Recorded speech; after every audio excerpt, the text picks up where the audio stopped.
साथ संगत जी, प्यार से कहना धन अंकार जी। आज जो आपके इस चैनल पे मैंने वीडियो अपलोड की है वो राजपिता जी के विचारों की है, समागम के विचारों की। और इन विचारों को सुन के ऐसा लगता है कि हम खामखा परेशान होते हैं। छोटी छोटी परेशानियों को हम जीवन में अगर आ जाती हैं तो बहुत घबरा जाते हैं।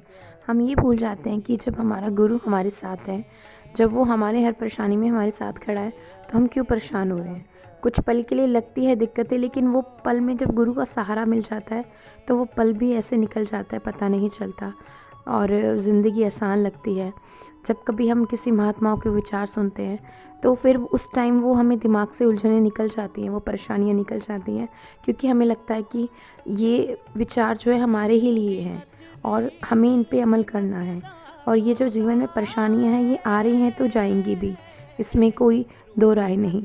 तो गुरु के विचार सुन के, सतगुरु के महापुरुषों के विचार सुन के उनको बहुत शांति मिलती है, बहुत दिमाग हल्का हो जाता है। तो ऐसे ही आगे राजपिता जी के विचार है। आप महापुरुषों जी से सबसे अरदास है कि आप ये विचार पूरे सुने। साथ संगत जी, प्यार से कहना धन अंकार जी। साथ संगत जी, प्रेम से कहना। और किस प्रकार ये जो भव्य नज़ारा जिसका हम सब अनुभव कर रहे हैं, कैसे सदगुरु माता जी की कृपा से एक एक संत जो यहाँ चलकर आए हैं, एक एक संत जिनको अवसर मिला अपने भाव प्रकट करने का, एक एक संत जिनको अवसर मिला इस समागम में अनेकों रूप की सेवाओं में योगदान देने का, फिर चाहे वो इस पंडाल के अंदर की सेवाएं हैं या इस विशाल समागम मैदान में किसी भी कोने में किसी भी रूप से वो सेवाएं निभाई जा रही हैं। पर एक एक महापुरुष, एक एक संत जिसने भी किसी भी रूप में सेवा निभाई, या एक एक संत जो यहाँ आके उन सेवाओं को प्रवान कर रहे हैं, सदगुरु का एक एक महापुरुष, एक एक भक्त अपने आप में सकून शब्द की परिभाषा है। सदगुरु के भक्तों का जीवन अपने आप में सुकून पहुंचाने का काम करता है इस संसार में। The life of the devotee, of Sadguru's true devotee,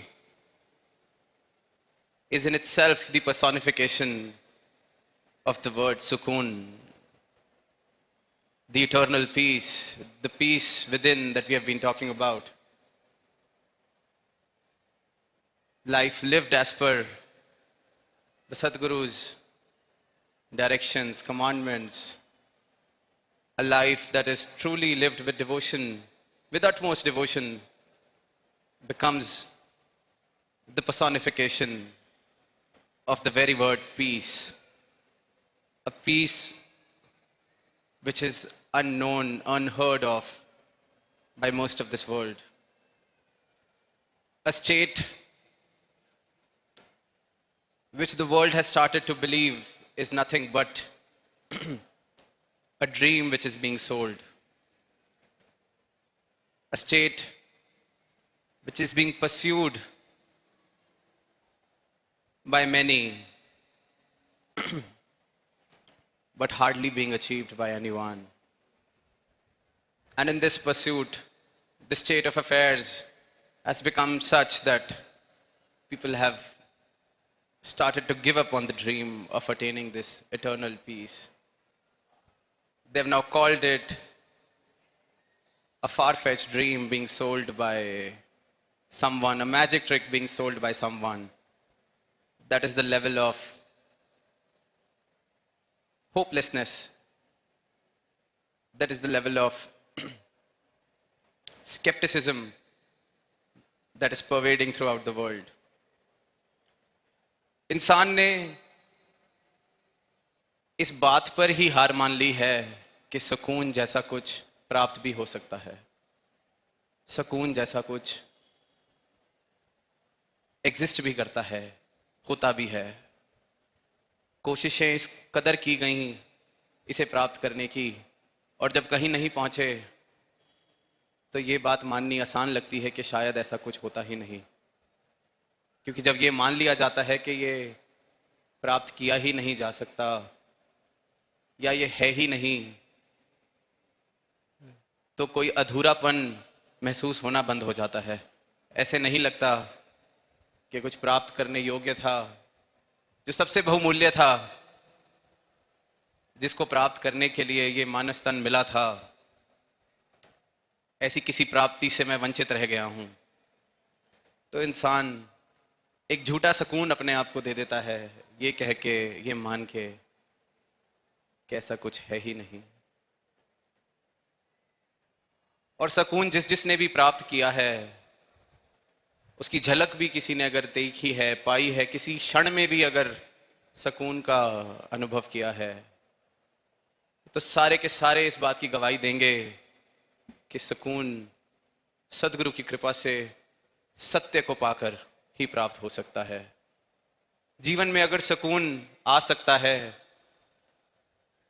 तो जब जीवन में सत्य आ जाए, जब इस परम सत्य का एहसास जीवन में बस जाए, तो ही सुकून आ सकता है। वरना उससे पहले जो कुछ भी है वो मेरी अपनी बनाई हुई, अपनी बनावटें, अपनी परिभाषा, जिस चीज़ से मैं राज़ी हो जाऊं, जिस चीज़ तक मैं अपनी क्षमता समझूं कि इसको मैं प्राप्त कर लिया तो इसी को कह दूं कि यही सब कुछ है।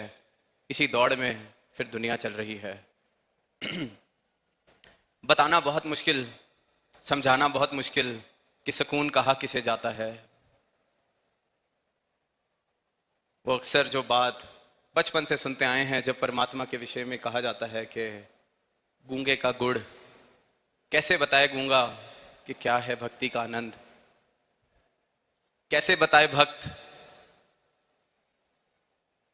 कि क्या आनंद मुझे मिलता है इस भक्ति से। कैसे किसी को अपने दिल के भाव वो बताए कि क्या आनंद मुझे मिलता है जब सदगुरु के दर्शन होते हैं, क्या आनंद मुझे मिलता है जब इनकी एक झलक भी प्राप्त हो जाती है। अब उस नज़ारे को देखने के लिए तो वो भक्त वाली आंख, और वो भक्त वाली आंख भी फिर देने वाला ये सतगुरु।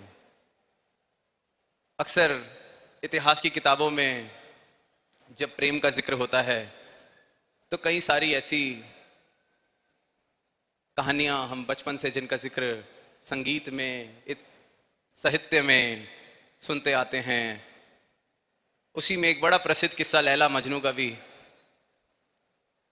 और कहा यह जाता है कि मजनू इस कदर लैला के लिए दीवाना कि उसको और कुछ देखना भी पसंद नहीं, कि देखना है तो सिर्फ उसको, नाम सुनना है तो सिर्फ उसका।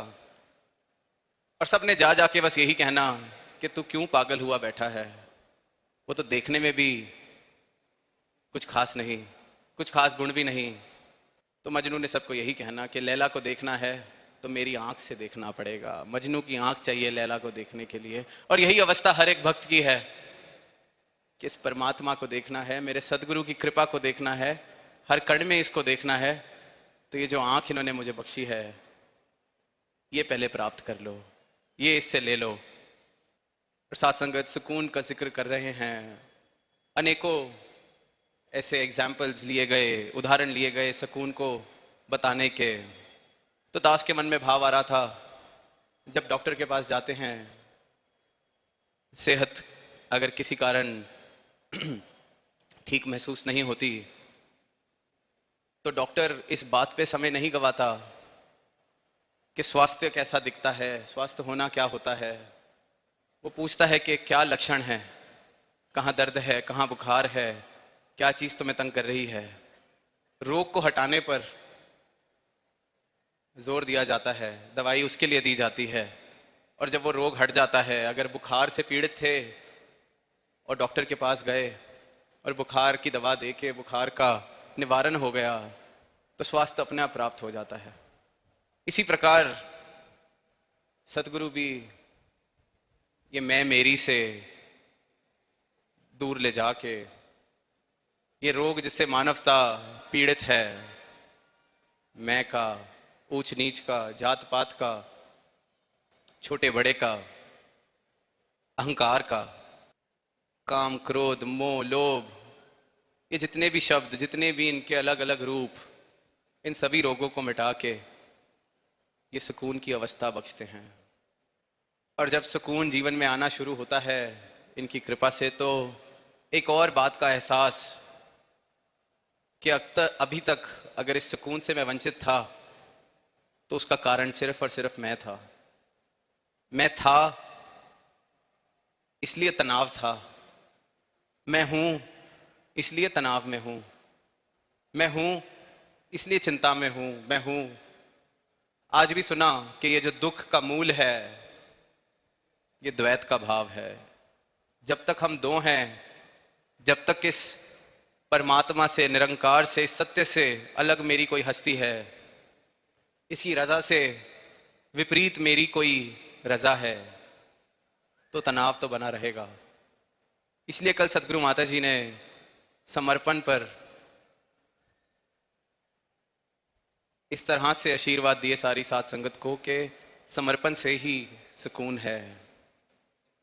और ये भी बताया कि समर्पण सिर्फ इस शरीर के झुकने का नहीं नाम, समर्पण किसी डर की वजह से झुकने को नहीं कहा जाता, समर्पण किसी ऊंचे ओहदे के आगे झुकने को नहीं कहा जाता। ऐसे तो समाज में ऐसी कई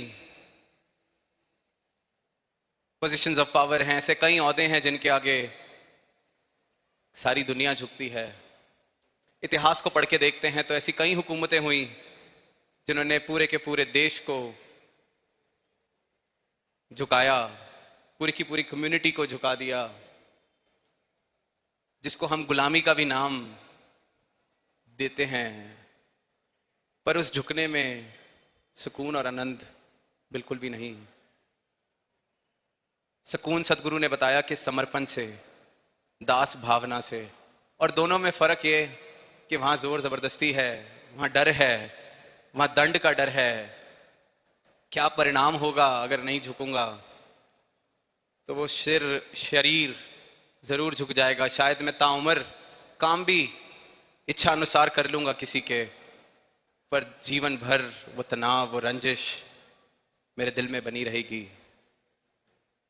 पर जहां ये समर्पण और दास भावना, क्योंकि ये जो झुकना होता है ये सदगुरु के प्रेम के आगे, सदगुरु की इस हस्ती के आगे मैं स्वयं का समर्पण अपनी इच्छा से, अपनी स्वतंत्रता से करता हूं।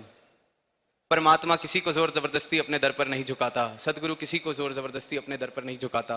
ये तो खुद को दास कहते हैं।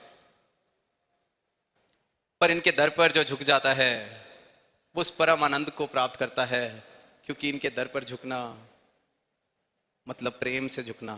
दास भावना मतलब प्रेम से आई गई वो दास भावना, जहां मैंने खुशी खुशी इस बात को पहचान लिया कि मैं तो कुछ हूं ही नहीं। इस बात का एहसास हो गया कि आपने मुझे प्रवान कर लिया।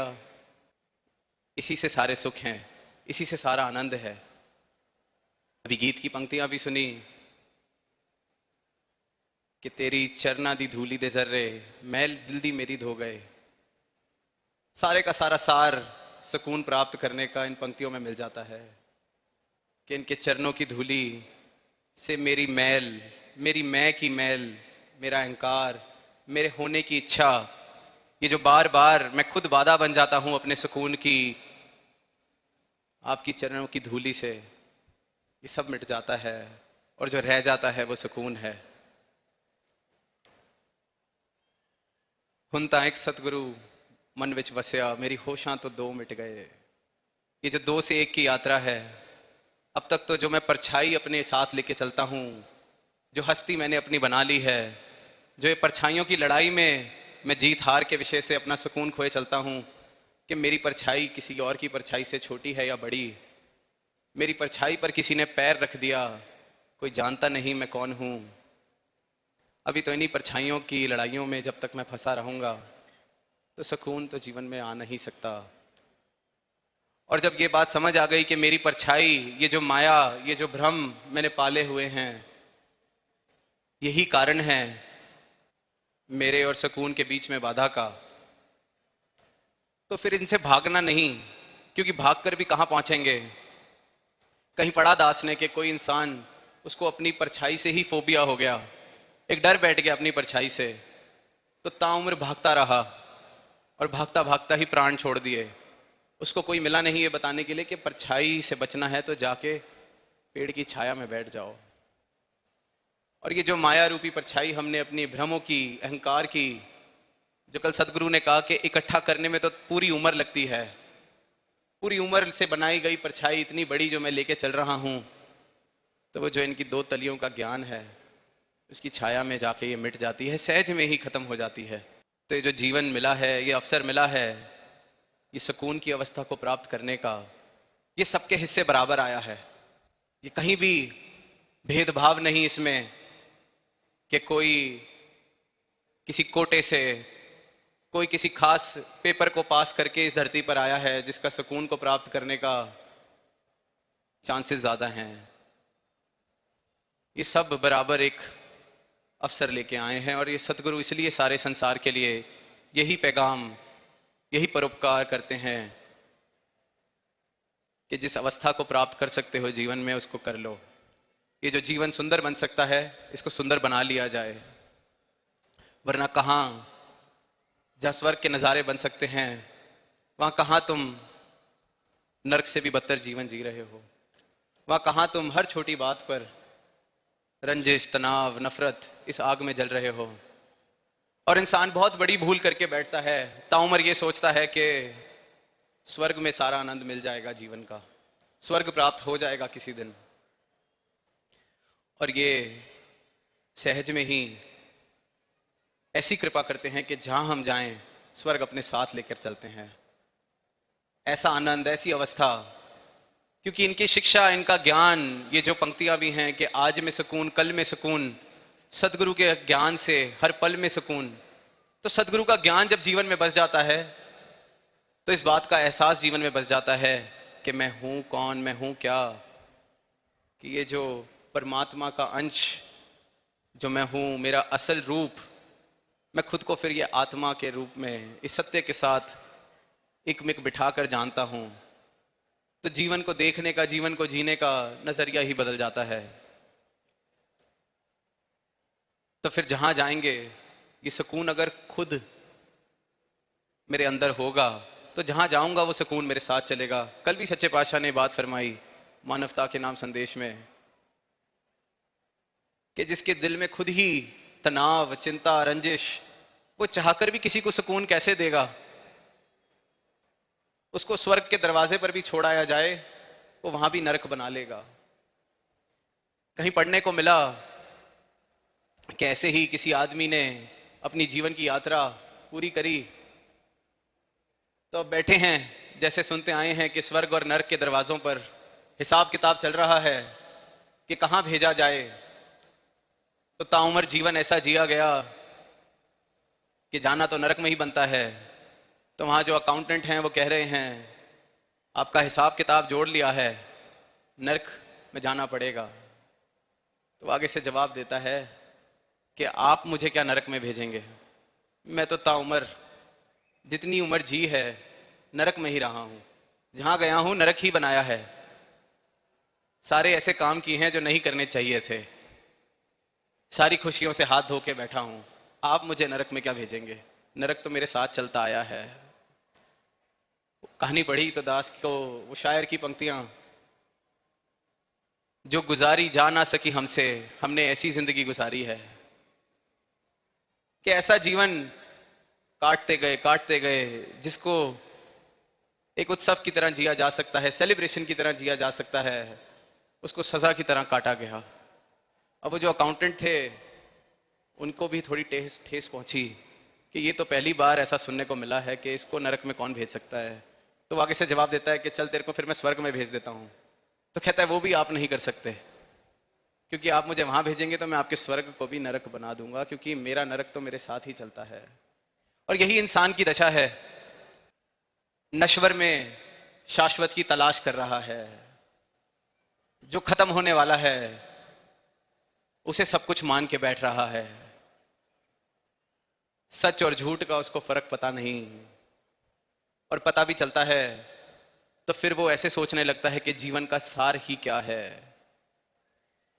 ये जो सवाल है कि जीवन का सार ही क्या है, बड़े बड़े फिलोसोफर्स, बड़े बड़े दार्शनिकों ने बड़े बड़े उल्लेख कर दिए इस बात को सिद्ध करने के लिए कि इस जीवन का कोई सार नहीं, ये जीवन जीने योग्य नहीं, ये तो बस तुम्हें फेंक दिया गया है इस धरती पर, अब काट लो जैसे उम्र काटनी है। और जीवन का एकमात्र सार, जीवन को सार जिस चीज से मिलता है वो है प्रेम। और वो प्रेम कोई सौदीबाजी वाला प्रेम नहीं, वो प्रेम नहीं जिसे दुनिया प्रेम समझती है। वो प्रेम जो सदगुरु कह रहे हैं कि हम बन सकते हैं, कर नहीं सकते, बन सकते हैं, ये हमारा स्वभाव है। इस परमात्मा को प्राप्त करके, हर एक कण कण में इस परमात्मा के दर्शन करके, जो प्रेम, जिस तरह से परमात्मा ने तुम्हें प्रेम की छवि बनाकर भेजा है, अपनी उस अवस्था को प्राप्त करके खुद प्रेम बन सकते हो। और जब वो प्रेम जीवन में आता है तो जीवन में सिर्फ और सिर्फ सार ही दिखता है। फिर ऐसा नहीं लगता कि जीवन असार है, कि करे क्या जी के। प्रेम ही एकमात्र सार है इस जीवन का। तभी बार बार जिन प्रेम कियो तिन्हीं प्रभ पायो, क्योंकि प्रेम और परमात्मा जीवन में इकट्ठे ही आते हैं। क्योंकि परमात्मा के जीवन में आने के अलायदा जिसे हम प्रेम कहते हैं, वो तो कंडीशनिंग है, वो तो समाज से जो हमने उठते पड़ते सीखा कि प्रेम किसे कहा जाता है, वो तो उसको कहा जाता है। पर असली में प्रेम क्या है? ये सदगुरु का ब्रह्म ज्ञान, सदगुरु की भक्ति से मुझे मिलता है। मेरे जीवन में एक ऐसी अवस्था आने लगती है कि हर पत्ते विच सूरत तेरी, हर जर्रे ते तेरा नाम, कि जहां देखता हूं आप ही की कृपा, आप ही का प्रेम, आप ही की अनुकंपा। और ऐसा जीवन हर एक इंसान प्राप्त कर सकता है। हर एक इंसान हकदार है सत्य के साथ जीवन जीने का। और जहां ये जीवन जीते हैं इस यात्रा में, तो परिस्थितियां हर तरीके की आती हैं, प्रतिकूल अनुकूल हर तरीके की परिस्थितियों ने आना ही है। कई बार दिल इस तरह भी हो जाता है कि ये परिस्थिति आ गई है तो ये काटनी मुश्किल हो जाएगी। और कई बार कुछ अनुकूल होता है तो लगता है कि इतना सुंदर समा आया और आकर चला भी गया, पता नहीं चला। अब जीवन के इस खेल में किस घड़ी में सुकून मिले? तो किसी शायर ने भी वक्त के ही लिए कुछ इस तरह की बात लिखी कि वक्त का मिजाज कुछ इस तरह है कि मैं मुंतजिर हूं तो ये बढ़ता नहीं, तुम रूबरू हो तो ये थमता नहीं। कि जब तक तो मैं इंतजार में हूं ये वक्त बढ़ता ही नहीं, ऐसे लग रहा है कि थम गया है। एक एक घंटा, एक एक पल सदियों जैसा लगने लगता है। और तुम रूबरू हो तो दिन का दिन कहाँ चला जाता है ये पता ही नहीं चलता। तो ऐसे में सुकून प्राप्त हो तो कैसे हो? अब वो शायर ने तो अपने प्रीतम के लिए, अपने बिलवट के लिए लिखा, पर जीवन के अंदर किसी भी परिस्थिति के अंदर जब हम होते हैं जो अनुकूल लगती है तो ऐसा लगता है समा पता नहीं कहाँ चला गया। अभी तो शुरू हुआ था सिलसिला, और जहाँ कुछ इस प्रकार जो चाहत से विपरीत, तो वहाँ हालत ऐसी कि ये समा कटेगा कैसे। अब ऐसी परिस्थितियां तो आनी है, ये लाजमी है, जीवन मिला है तो इस प्रकार की परिस्थितियों ने आना है। पर ऐसे हाल में भी सुकून सदगुरु की कृपा से मिलता है, क्योंकि भक्त को, ब्रह्म ज्ञानी को ये पता है कि जब मुंतजिर था तब भी ये परमात्मा तो मेरे साथ है, ये सत्य तो मेरे साथ है। और जब चाहत के अनुसार सब मेरे हिसाब से है तब भी ये परमात्मा मेरे साथ है। तो जो ध्यान है, जो फोकस है, वो स्थिर पर, ये एहसास हो जाता है कि मेरी गहराई, मेरा अस्तित्व इस समुद्र जितना विशाल है। थोड़ी बहुत लहरें उठ भी गई तो वापस शामिल तो इसने समुद्र में ही हो जाना है। इस बात का एहसास, ये अवेयरनेस कि मैं हूं क्या, मुझे हर पल में सुकून बख्शती है। इसलिए बार बार कि सदगुरु के ज्ञान से हर पल में सुकून। और साथ संगत, ये जो मैं का खेल है, अहंकार का हमारे खेल है, ये किस प्रकार इतने सूक्ष्म तरीके से हमारे सुकून में बाधा बनता है, कई बार हमें ही नहीं इस बात का एहसास हो रहा होता। कोई थोड़ी सी प्रशंसा कर दे तो हम इतने उछलते हैं, इतने खुश होते हैं, और फिर आदी होने लगते हैं इसी प्रशंसा के। लगता है कि ये प्रशंसा तो मिलती रहनी चाहिए, और ये चाहत सिर्फ और सिर्फ अहंकार की है कि प्रशंसा जो मिली थी वो मिलती जाए। और हमें गौर से देखेंगे तो बाद में समझ आएगा कि उस प्रशंसा का वैसे तो कोई मूल्य है नहीं, पर ठीक है, दिल को अच्छा लगता है, मन को अच्छा लगता है, अहंकार खुश होता है। पर वहां भी सहजता को बनाए कैसे रखना है, इस एहसास में कि मैं तो करता हूं नहीं। आज बार बार हमने सुना कि सदगुरु के चरणों में जो आ जाता है उसके सारे पाप कट जाते हैं, उसके सारे कर्म कट जाते हैं, क्योंकि सदगुरु अपना ब्रह्म ज्ञान जब बख्शते हैं तो मुझे ये बता देते हैं कि तू करता नहीं है।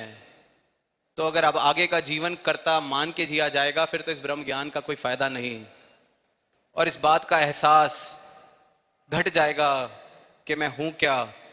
तो फिर अच्छा बुरा कोई कर्म, सही गलत कोई कर्म, मेरे सही गलत की परिभाषा भी फिर मेरी अपनी नहीं, फिर जो सदगुरु ने कह दिया।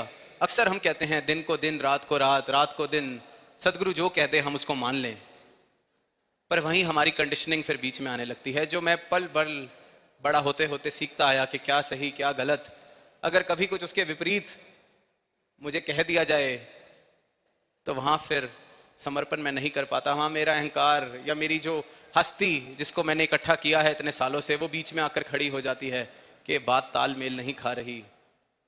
आज कुरुक्षेत्र के मैदान का भी जिक्र हुआ कि किस प्रकार अर्जुन हथियार नहीं उठा पाया, क्योंकि सही गलत कि मैं कैसे अपने परिवार के खिलाफ युद्ध कर सकता हूं, ये तो ठीक नहीं, ये तो नैतिक बात नहीं।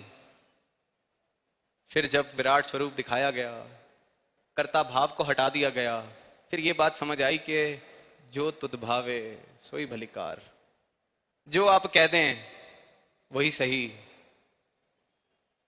मेरी रजा की गुंजाइश ही ना बचे, जो आपकी रजा वही सही।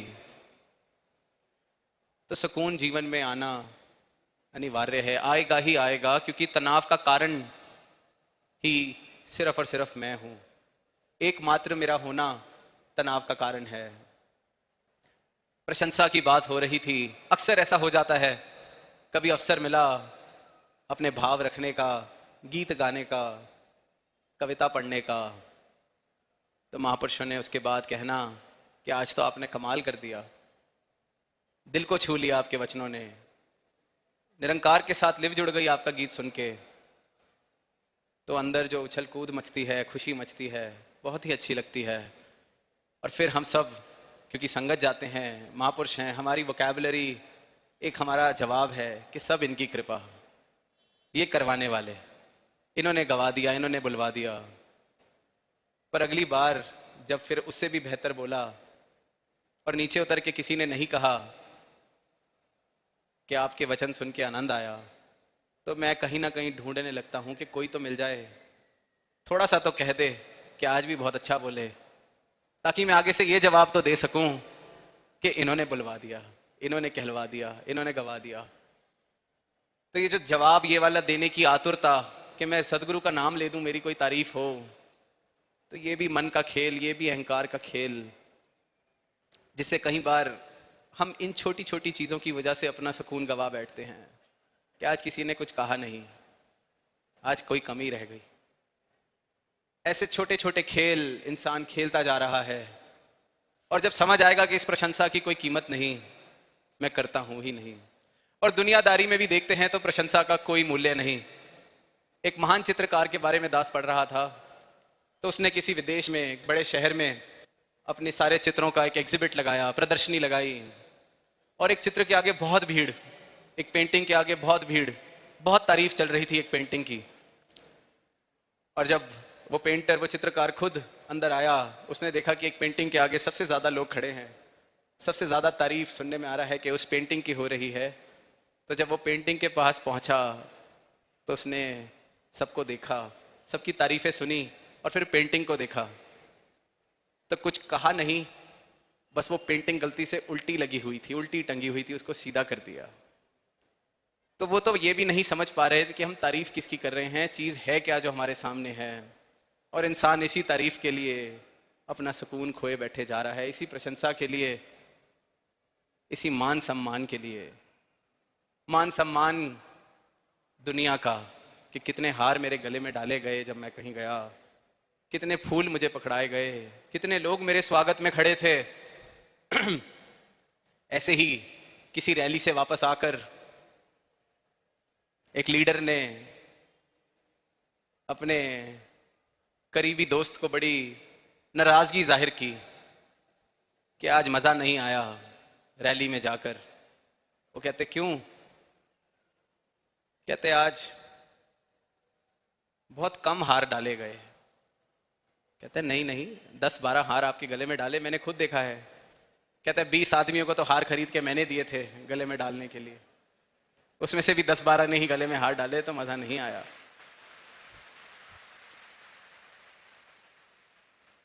तो ये जो दौड़ है इस झूठी हस्ती को और बड़ा करने की, इस झूठी परछाई को और विशाल करने की, इस सपने को और गहरी नींद में जाकर देखने की, ये सिर्फ और सिर्फ सदगुरु का ब्रह्म ज्ञान जब जीवन में आता है, जब सच और झूठ की परिभाषा, सत्य क्या है ये समझ आता है, तो जीवन सुकून की यात्रा, और जीवन में हमारी यात्रा भी सुकून से होने लगती है। वो कोई एक्सटर्नल स्टिमुलस का वेट नहीं करती, किसी भारी कारण का वेट नहीं करती। इंतज़ार किसी भारी कारण का नहीं है सुकून में रहने के लिए। सुकून ये ऐसा बख्शते हैं कि सुकून मैं बनने लगता हूँ। इनकी कृपा से ऐसा समर्पण मेरे जीवन में आता है कि तू तू करता तू भया मुझ में रही ना हूँ, कि मैं हूँ ये भाव भी जीवन से कब सहज में खत्म हो जाता है। अब तू ही तू, तेरी रजा ही सारी रजा है, मेरी रजा रहे ही ना, क्योंकि जब जब मेरी रजा को मैं बीच में लाया तो मैंने सुकून को अपने खोया। जो आपने मुझे देकर ही भेजा है इस धरती पर, मुझे वापस लौटाया, जिसको मैं खो बैठा था मैं उसको फिर खो बैठता हूँ जब अपनी मैं के साथ अपने आप को जोड़ने लगता हूँ। इसलिए बार बार कहा जाता है कि भक्ति का फल भक्ति। ये भक्ति किसी साधन की तरह नहीं की जानी चाहिए कि किसी लक्ष्य को प्राप्त करना है इसलिए भक्ति की जा रही है, कोई धन संपत्ति प्राप्त करनी है इसलिए भक्ति की जा रही है। भक्ति का एकमात्र फल है, वो भक्ति खुद है। भक्ति खुद ही गंतव्य है, भक्ति कोई साधन नहीं। इसी राह पर इस परमात्मा से एकमुख हुआ जाएगा, और ये कृपा करते हैं कि एक एक संत इस परमात्मा से एकमुख होता है, अपने जीवन में ऐसे सुकून की अवस्था को प्राप्त करता है कि दुनिया में कोई उथल पुथल हो भी रही हो, आ भी रही हो, तो उसके भाव भी कुछ इस प्रकार हो जाते हैं कि आने दे तूफान अगर आता है तो खुदा खुद कश्ती का हाफिज है। मुमकिन है कि उठती लहरों में साहिल चलता आ जाए, कि तूफान अगर दुनिया के आएंगे भी तो मेरी कश्ती का तो हाफिज ये खुदा है, ये परमात्मा मेरा सदगुरु मेरी कश्ती को चला रहा है। तो ये चाहे तो लहरों से ही साहिल को ले आए। और ये तो साथ संगत जिसकी कश्ती का खुदा ये सदगुरु हाफिज है, उसको लहरों की भी जरूरत नहीं। वो लहरों के अंदर ही जिस पल इनके हाथ में थाम दी अपनी कश्ती, वो साहिल पर पहुंच ही जाती है, फिर तूफानों का भी कोई डर नहीं रहता। ये दुनियादारी के शेर हैं जहां पर लहरों से उम्मीद की जा रही है कि साहिल आ जाएगा। यहाँ लहरों की फिर कोई गुंजाइश ही नहीं बचती, साहिल पर लाकर ये खड़ा कर देते हैं। ऐसी अवस्था सबको बख्शते हैं। तो निरंतर जहां सुकून का जिक्र किया जा रहा है, तो सुकून की एकमात्र बाधा, अगर मैं जीवन में इस सुकून को नहीं महसूस कर पा रहा, वंचित रह रहा हूं, तो कहीं ना कहीं मैं अभी भी समर्पण पूर्ण तरह से कर नहीं पाया। फिर शायद मैं भी अभी थोड़ा थोड़ा, अभी अपनी एक डिग्री का आज समर्पण करा है, कल दूसरी का करूंगा, अपने अनुभव का उसके कुछ वर्षों बाद करूंगा, अपने रुतबे का उसके कुछ वर्षों बाद करूंगा। तो ऐसे तो सुकून से मैं वंचित रह ही जाऊंगा। क्योंकि अगर हम सोचें कि इतना सब कुछ छोड़ दिया है, थोड़ा सा ही तो बचाया है खुद को, सुकून क्यों नहीं मिल सकता? तो साथ संगत, किसी भी बर्तन में कुछ भी, चाहे दूध कह लें, पानी कह लें, किसी से भी वो भरा हो, उसमें एक बूंद भी जहर की डल जाए तो वो सारे का सारा जहर ही कहलाएगा। ये नहीं कहा जा सकता कि 10 लीटर दूध में एक बूंद जहर डाली है, पिया जा सकता है। सब कहेंगे कि जहर है, इसको ना पिया जाए। तो अपनी एक बूंद को भी बचा लिया तो सुकून से वंचित हम रह जाएंगे, क्योंकि मैं फिर अपने सुकून की बाधा खुद बनकर खड़ा रहूंगा। जो जीवन इस परम अवस्था को प्राप्त करने के लिए मिला है, और सदगुरु तो ऐसी कृपा करते हैं कि मेरे प्रयासों में, चाहे मैं जितनी बार हार जाऊं, प्रयास करूं भी कि ना करूं, इनके दर पर सर झुका देता हूं, तो बाकी ख्याल ये खुद ही रख लेते हैं। पर जहां ये जीवन की यात्रा करनी है, जहां जीवन की परिस्थितियों से गुजरना है, वहां खुद का समर्पण अगर पूर्ण रूप से कर पाएंगे, तो अवश्य ये जो जीवन मिला है ये सुकून से बिता पाएंगे। अवश्य अपना नाता फिर इस शाश्वत से, अविनाशी से, इस निरंकार से जोड़कर फिर किसी उथल पुथल से ऐसा हाल नहीं हो जाएगा कि जीवन जीने लायक ही ना लगे। जीवन का सार, इस परमात्मा का जो प्रेम, इस परमात्मा का एहसास, ये जो मेरी अपनी पहचान मुझे सदगुरु ने दी है, मेरा अपना स्वभाव, मैं फिर खुद प्रेम बनता चला जाऊंगा। और ज़्यादा कोई मेहनत करने की ज़रूरत नहीं। मेरा सर अपनी खुशी से इनके चरणों में झुका रहे तो सुकून भी प्राप्त होगा, प्रेम भी मैं बनता चला जाऊंगा। जैसे पानी को अगर उबाला जाए तो कोई ज़्यादा मेहनत नहीं करनी पड़ती पानी का भाप बनाने में। पानी को बस 100 डिग्री पर पहुंचाना पड़ता है, बॉइलिंग पॉइंट पे। अगर पानी 100 डिग्री पर पहुंच जाए उबलते उबलते, तो वो भाप में बनने लगता है। वहीं जहां मेरा समर्पण पूर्ण रूप से इनके चरणों में हो जाता है, मेरी मैं इनके चरणों में मिटने लगती है, मेरी दिल की महल इनके चरणों की धूली से साफ होने लगती है, तो मैं भी अपने आप सुकून होता चला जाता हूँ, प्रेम होता चला जाता हूँ। तो अंत में दास सदगुरु माता जी के चरणों में यही अरदास करेगा कि जो समागम आप जी की कृपा से इतना सुंदर रूप ये जो बना है, देश विदेश से महापुरुष चलकर आए हैं, संत चलकर आए हैं, जिज्ञासु चलकर आए हैं, आप जी ऐसी अनुकंपा करना, ऐसी कृपा करना, ऐसी मेहर करना कि सारा संसार ही इस सुकून को प्राप्त कर सके। एक एक संत आपका ऐसा जीवन जिए कि जब सुकून शब्द का जिक्र हो तो उनको जानने वाला उनका नाम ले। कोई बोले कि सुकून की परिभाषा क्या है, तो आप जी के संतों का नाम गिनवाए अपने मित्रगण में, अपने सोशल सर्कल में। और साथ संगत, जीवन को सुकून से जीने के लिए और खुद प्रेम और सुकून बनने के लिए हम सिर्फ अपनी मैं को झुकाते चले जाएं। सतगुरु मैनू चरनी लाया, भरम भुलेखा सब गवाया, चिंता दिल दी हो गई दूर, जिधर वेखा नूरो नूर। जब चिंता दूर हो जाएगी तो जो रह जाएगा वो सुकून ही है, और वो इनके चरणों से ही मिलना है।